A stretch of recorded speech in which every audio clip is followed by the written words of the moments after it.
Chapter 1 nature and purpose of business. उसमें आता है ह्यूमन एक्टिविटीज। तो हम सारे ह्यूमन बीइंग कुछ ना कुछ एक्टिविटीज करते रहते हैं सो दैट हमारा बेसिक नीड सेटिस्फाई हो जाए।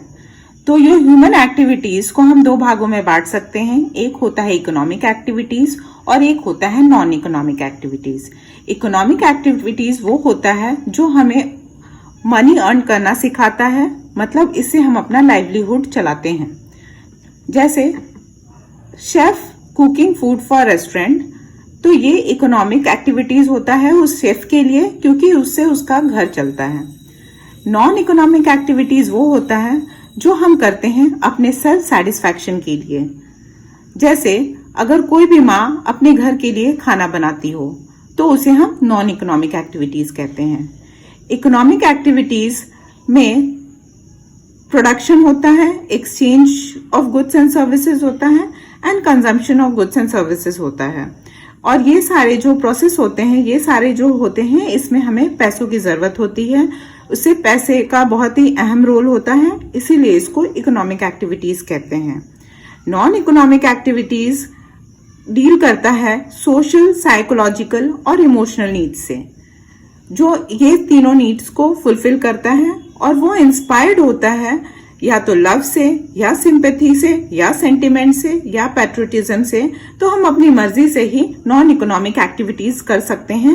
वो हम किसी के लिए खाना बना सकते हैं क्योंकि हम उससे प्यार करते हैं, या हम किसी की मदद कर देते हैं, राह चलते को रास्ता पार करवा दें, तो वो सिंपैथी होता है, सेंटिमेंट्स होता है, अपने देश के लिए जान दे देते हैं। तो ये सारा एग्जाम्पल होता है नॉन इकोनॉमिक एक्टिविटीज। अभी हमारा दूसरा टॉपिक है डिफरेंस।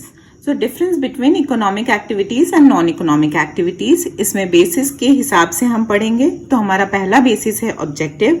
सो इकोनॉमिक एक्टिविटी का पहला ऑब्जेक्टिव होता है अर्न मनी, और नॉन इकोनॉमिक एक्टिविटीज होता है टू गेट सेटिस्फैक्शन। तो ऑब्जेक्टिव दोनों के अब क्लियर हो गए हैं कि इकोनॉमिक एक्टिविटीज अर्न मनी के लिए होता है और इसका सेटिस्फैक्शन के लिए हम करते हैं। दूसरा है मनी मेजरमेंट। तो यहाँ पे economic activities are measured in terms of money, मतलब पैसे कमाते हैं तो उसको हम मेजर कर सकते हैं।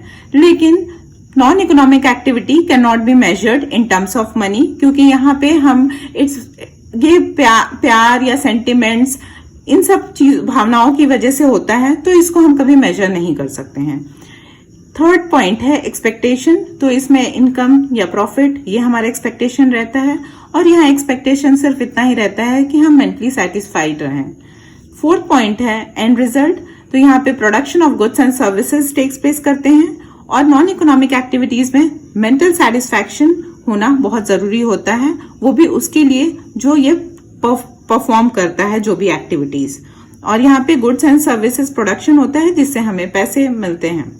एंड एग्जाम्पल है, तो एग्जाम्पल में इकोनॉमिक एक्टिविटीज में अगर टीचर स्कूल में पढ़ा रही है तो वो इकोनॉमिक एक्टिविटीज है, लेकिन वही टीचर अगर घर में अपने बच्चों को पढ़ा रही है तो वो होता है नॉन इकोनॉमिक एक्टिविटीज। अब एक क्वेश्चन लेते हैं। An activity can be an economic activity in one situation and non-economic in another situation. Do you agree? Give an example to justify the given statement. तो इसका आंसर होगा कि yes, एक activity एक टाइम में economic भी हो सकता है और दूसरे सिचुएशन में वो नॉन इकोनॉमिक एक्टिविटीज भी हो सकता है। अभी मैंने आपको टीचर का एग्जांपल दिया कि टीचर अगर स्कूल में पढ़ा रही है और उसके लिए उसको सैलरी मिलता है तो वो एक इकोनॉमिक एक्टिविटी है, बट जब वो अपने बच्चों को पढ़ाती है तो वो एक नॉन इकोनॉमिक एक्टिविटी होता है, क्योंकि वो उसको अपने बच्चों से प्यार करती है माँ, तभी वो उनको पढ़ा रही होती है। दूसरा एग्जाम्पल, एक डॉक्टर जब अपने क्लिनिक में पेशेंट को देख रहा होता है तो वो इकोनॉमिक एक्टिविटी होता है। वही वो डॉक्टर अगर अपने बच्चे को देखता है, अपने फैमिली मेंबर्स को देख रहा होता है, तो वो नॉन इकोनॉमिक एक्टिविटी होता है।